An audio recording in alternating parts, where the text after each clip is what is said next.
Israel Gaza पर अड़ा तो मुस्लिम देशों ने अपनी ताकत दिखा दी।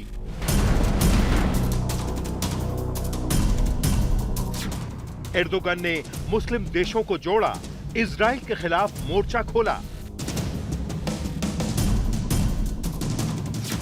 गाजा पर इजरायली कब्जे के प्लान से कैसे पलटी मारने लगे नेतन्याहू।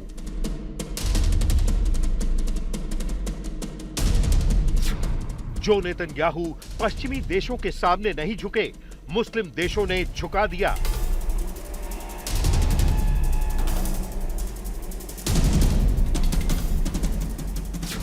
ईरान और तुर्की का प्लान गाजा, नेतन्याहू ने सरेंडर कैसे कर दिया।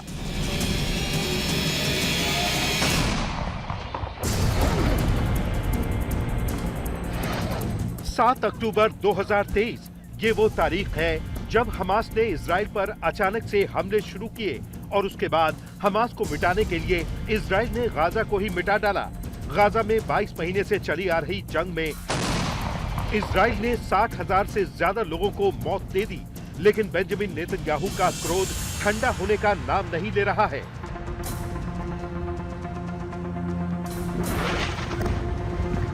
जब गाजा में सब कुछ तबाह हो गया, हजारों बेगुनाह मारे गए, तब जाकर दुनिया को लगा कि नेतन्याहू ने अब तो अति कर दी है।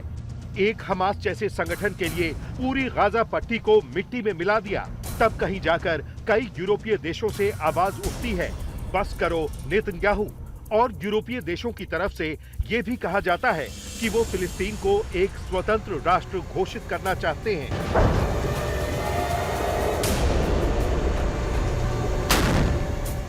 लेकिन तभी इजराइल के प्रधानमंत्री बेंजामिन नेतन्याहू एक नया पैंतरा लाते हैं। इजराइल की सुरक्षा कैबिनेट में प्रस्ताव पास होता है कि वो गाजा पर कब्जा कर लेंगे। इस प्रस्ताव में गाजा पर इजरायली सैन्य नियंत्रण के लिए मंजूरी दी जाती है और तभी गाजा के लिए खड़े होते हैं 57 मुस्लिम देश। जी हां, गाजा को इजराइल के अत्याचारों से मुक्त कराने के लिए आगे आता है इस्लामिक सहयोग संगठन यानी OIC, और इसमें बड़ी भूमिका निभाते हैं तुर्की और ईरान। गाजा पर इजरायली कब्जे के प्लान पर तुर्की के राष्ट्रपति एर्दोगन भड़कते हैं और मुस्लिम देशों से एकजुट होने की अपील करते हैं। तुर्की के विदेश मंत्री हकान फिदान ने मिस्र में एक वार्ता के बाद कहा कि अब मुस्लिम देशों को एकजुट होकर काम करना चाहिए और गाजा शहर पर नियंत्रण करने की इजराइल की योजना के खिलाफ अंतर्राष्ट्रीय विरोध को एकजुट करना चाहिए। तुर्की और मिस्र ने इजराइल के गाजा पर कब्जे वाले प्लान की निंदा भी की। तुर्की की तरफ से कहा गया कि ये इजराइल की नरसंहारकारी और विस्तारवादी नीतियों में एक नए चरण का प्रतीक है।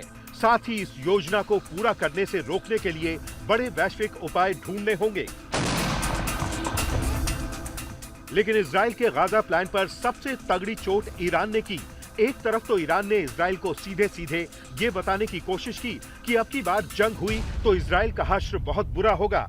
दूसरी तरफ ईरान के विदेश मंत्री सैयद अब्बास अराक्ची ने इस्लामिक सहयोग संगठन यानी OIC के महासचिव समेत तुर्की और सऊदी अरब के विदेश मंत्रियों को एक खुला पत्र लिखा है।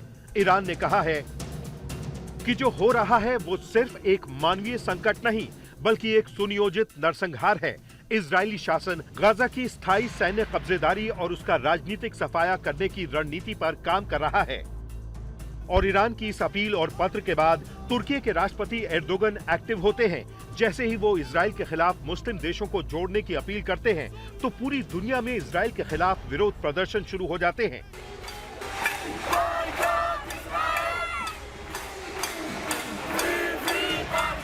और ये दबाव इतना तगड़ा था कि इसने बेंजामिन नेतन्याहू के सुर ही बदल दिए।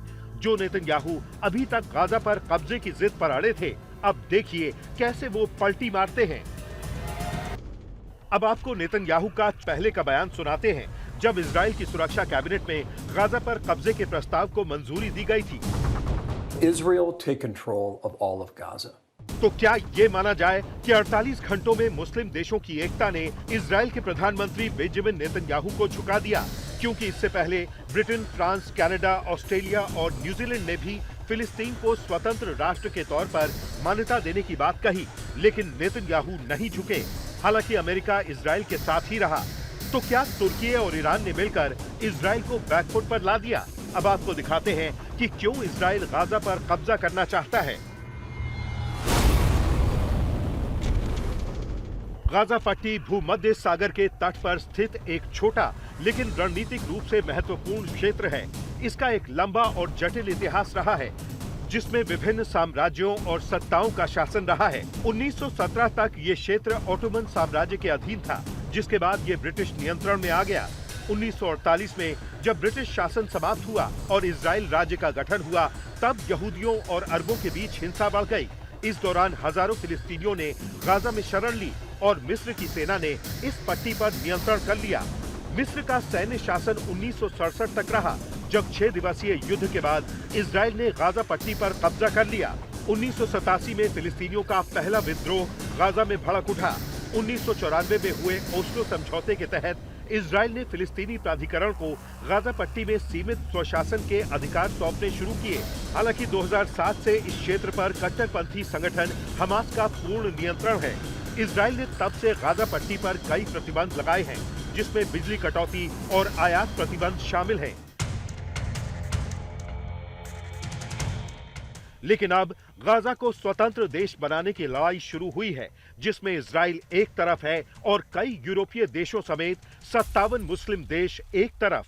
इसीलिए अब नेतन्याहू बैकफुट पर नजर आ रहे हैं। आज तक ब्यूरो।